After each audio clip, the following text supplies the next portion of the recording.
Not music, not dialogue. It's the sound of a god being pushed too far. It starts as a breath, then a growl, then a scream so loud it bends the screen.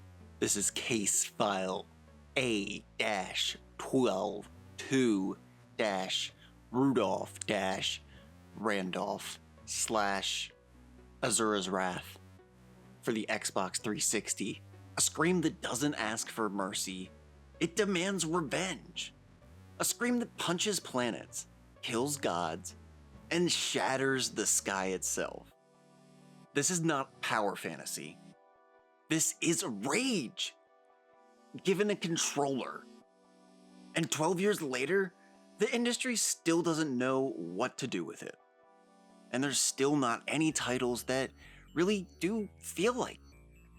Today we're reopening a volatile, half-forgotten record from the Xbox 360 era. A game that critics didn't know how to score. A game that players didn't know how to categorize. A game that sold badly, but never stopped being talked about.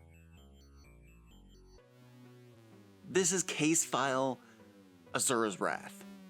Released in July 2012 by Capcom and developed by CyberConnect 2, the studio best known for the Naruto Ultimate Ninja Storm series. This was not built like a normal game. It wasn't even marketed like one. It was sold as something strange, a playable anime. And that wasn't just a tagline. That was the blueprint.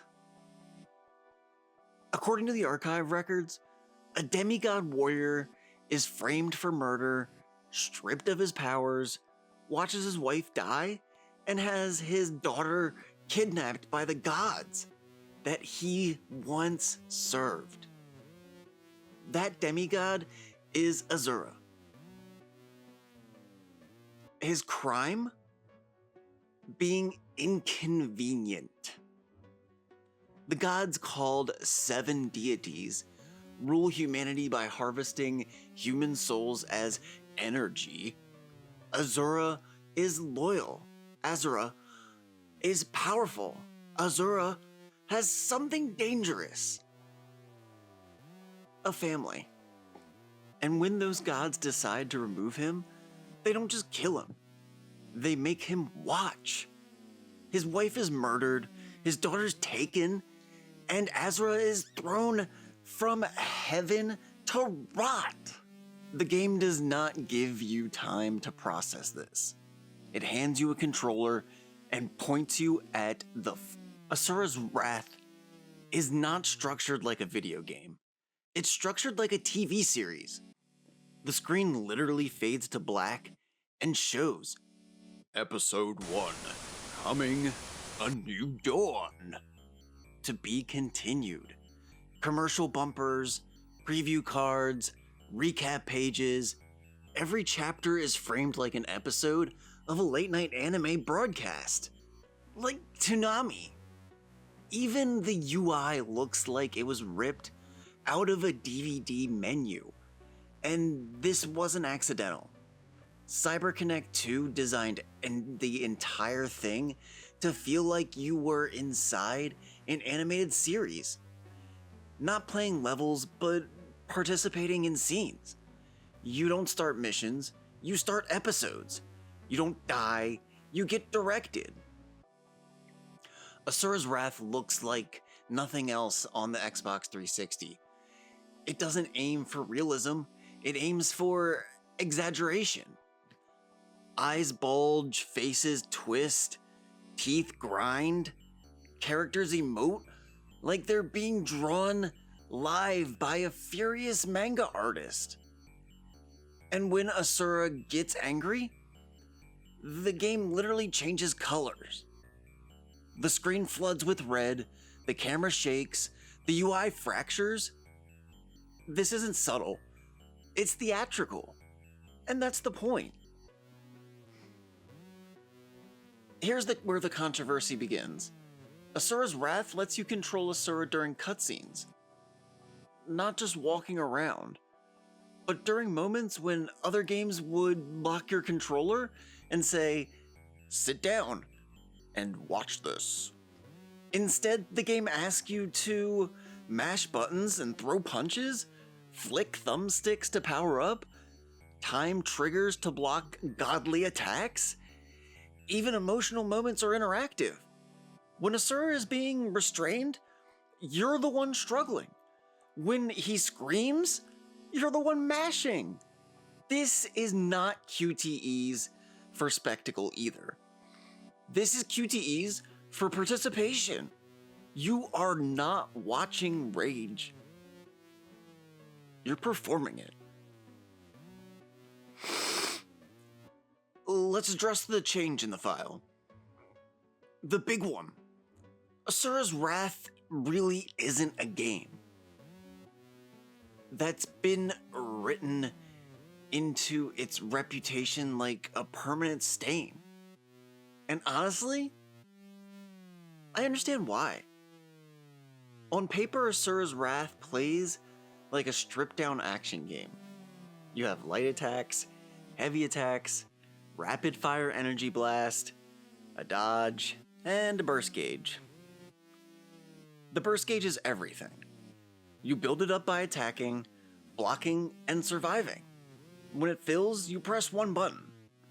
And then the screen explodes into a cinematic super attack. The camera pulls in, time slows down, and you're prompted to execute a sequence of perfectly timed inputs. Those inputs don't just do damage, they decide how violent, how dramatic, and how successful the scene becomes.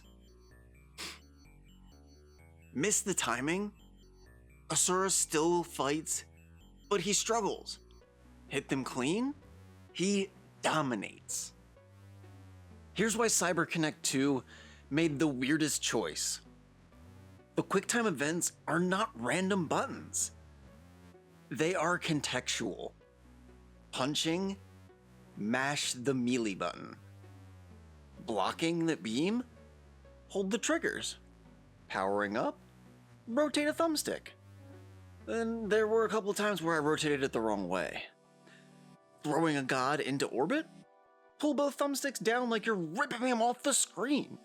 It feels physical. Messy, like you're fighting the controller as much as the enemy, but good. Half the game takes place in space. You're flying through star fields, dodging lasers, shooting weak points on enemies the size of continents. These sections are simple. Aim, shoot, dodge. Critics called them shallow, but here's what the file shows. They're not deep.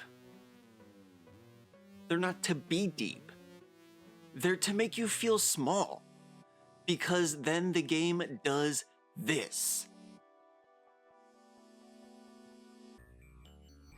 You fight a god named Wizen, who grows so large he becomes a mountain. You punch his finger, then his knuckle, then his face. The camera pulls back, and you realize you're fighting something the size of a planet. You don't win by strategy, you win by refusing to stop. Asura doesn't outsmart gods, he outlasts them. Yes, the mechanics are simple. Yes, the QTEs are everywhere. Yes, it sometimes feels like you're being dragged through a movie, but that is the design. Asura's Wrath is not asking, can you master the system? It's asking, can you endure this fury? You are not a player, you're a conduit.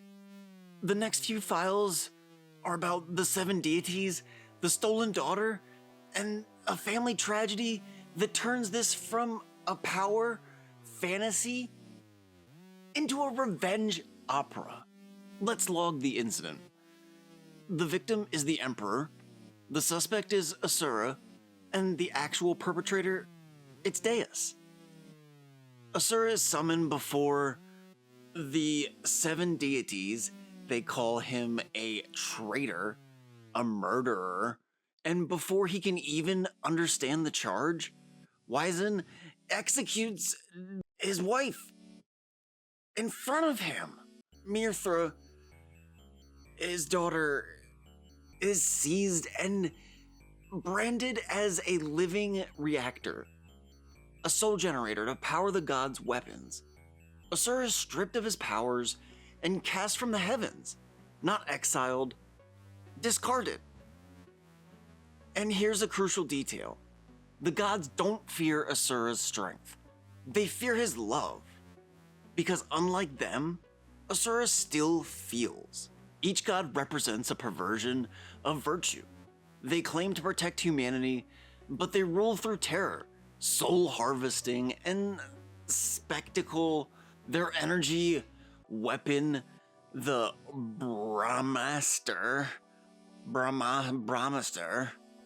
feeds on human suffering.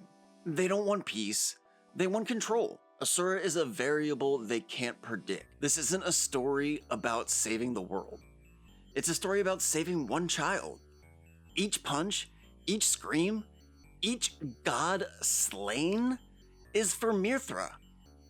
And when Asura loses his arms, his eyes, and even his life, his rage rebuilds him again and again and again and again. He's not immortal. He is relentless. Now we reach the part of the file marked irregularity. Asura's Wrath originally ended on a cliffhanger. The true finale, Nirvana, was sold as a DLC, not a bonus, not an epilogue, the real ending. Capcom later admitted it was planned as a sequel, but poor sales forced them to compress the finale and sell it as a downloadable content. Players were furious. As you can imagine, critics were baffled, and the game's reputation took permanent damage from that.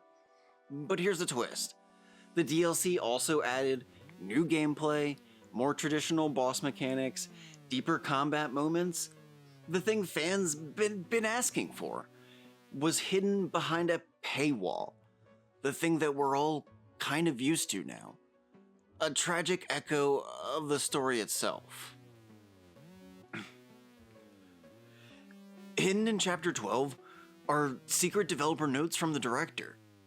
Page that thank players, apologize, and admit they knew this game was a risk.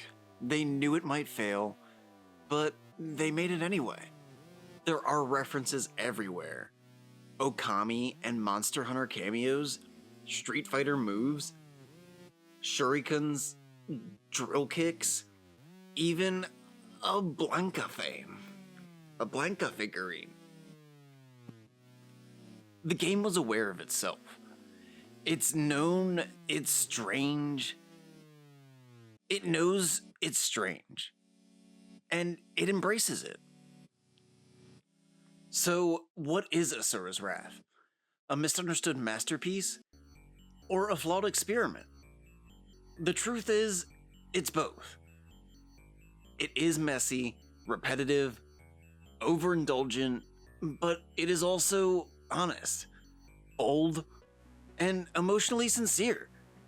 In an industry obsessed with polish, Asura's Wrath chose feeling over finesse. It didn't want to be liked, it wanted to be felt. And 12 years later, we still feel it. The archive doesn't preserve perfection, it preserves impact. Asura's Wrath changed nothing, but dared everything. And that is why the file remains open to this day.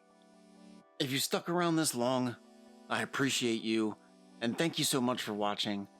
I'm your file clerk, Nicholas, and if you want to support keeping the archive doors open, I did start a Patreon where you guys can have access to support the channel and keep these archive doors open, as well as having access to any PDF files that I talk about and show on the channel.